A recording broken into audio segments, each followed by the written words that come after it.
Good morning, Level Up listeners, and welcome to our final episode in our week on mental independence.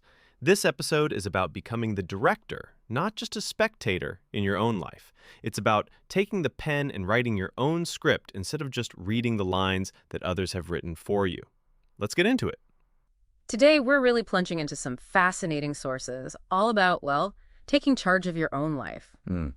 Our mission is exploring how you can actually shift from just watching things happen to being the creative force, becoming the director of your own story. Yeah, that's a great way to put it. It's about finding that sense of true freedom, Yeah. real control. Some of our sources have this wonderful term for it, murdica. Exactly.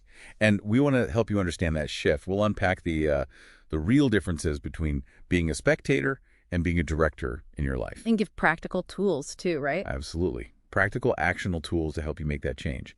The idea is to lay out a clear roadmap for living more intentionally, drawing straight from these insights. Okay, so let's get into it. The sources talk about these two clear rules. You can be the spectator, or peniton, as they say, or the director, the sutradhara. What does being a spectator actually look like, according to this material? Well, the spectator. It's mostly about feeling like you have very little control. You're kind of just observing your life. Watching the movie unfold. Precisely.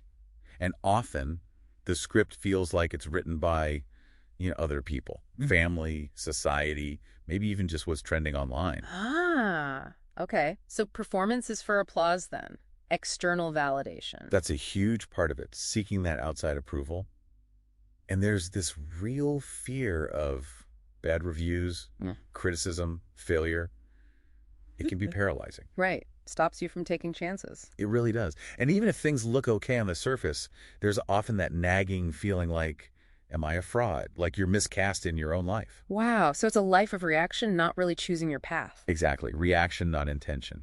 But then the contrast is stark when you look at the director role. Right. Tell us about the director. How does that shift things? Well, the director is the one actually making the story. Yeah. You're the creative force. They don't just accept a script. They write their own. Meaning they define their own goals, their values. Yes.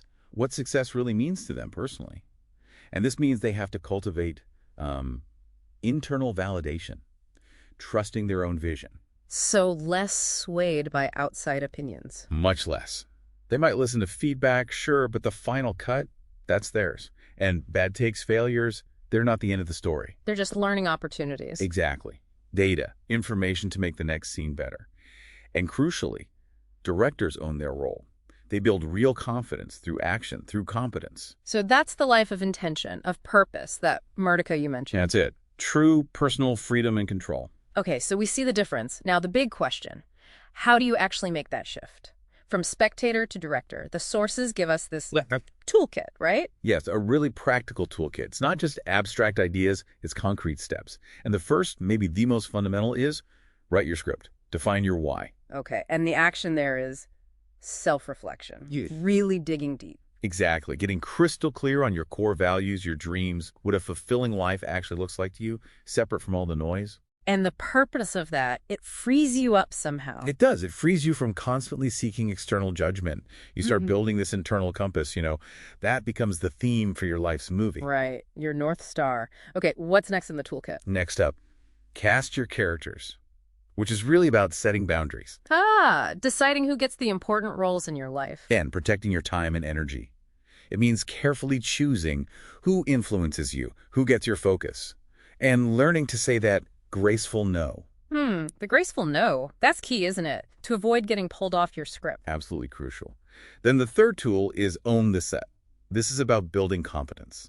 Okay, and the sources mention something called the competence stack. How does that work? It's about breaking big goals down into really small, manageable actions. Tiny steps. So you get small wins along the way. Exactly. Each tiny win builds confidence. It creates this evidence file for yourself. Proof against those imposter feelings. I like that. An evidence file. Combats the I'm a fraud feeling. Precisely. And finally, the fourth tool. Embrace the process. This means reframing failure and fear. How do you do that? Especially with imposter syndrome. The action is consciously separating feelings from facts, recognizing the fear, but not letting it dictate, and, crucially, redefining failure. It's not a final verdict. It's feedback. It's essential feedback, valuable lessons that actually make the final cut of your life even better. It's about resilience, knowing everything contributes. Wow. Okay, so putting this all together, this journey from spectator to director, the sources call it a modern Perwangan, a struggle. Yes, a struggle for mental sovereignty. It's framed as like fighting for the freedom of your own soul. It's quite profound. But it's not just about you, is it? There's a community aspect. That's a critical point. It's not selfish. Buya Hamka, a really respected Indonesian scholar mentioned in the material, said something like, an intelligent person lives for their community. Not just for themselves. Right, exactly. So by becoming a stronger, more purposeful director of your own life, you actually become a better contributor, more effective in your family, your community. Personal mastery benefits the group. That's powerful. It reminds me of that Sukarno quote, something about conquering yourself. Oh, yes. Conquer the thousands of man may not be called a winner, but be able to conquer yourself is called a brilliant conqueror. That really sums it up, doesn't it? The ultimate win is self-mastery. The choice is there. Pick up the script, step into the director's chair. The choice is yours. So let's leave our listeners with a provocative thought. Think about one small part of your life, just one area where maybe you've been acting more like a spectator. What's one single director's action you could commit to this week? Just one small step to start writing your own next scene. Thank you for joining us on Level Up.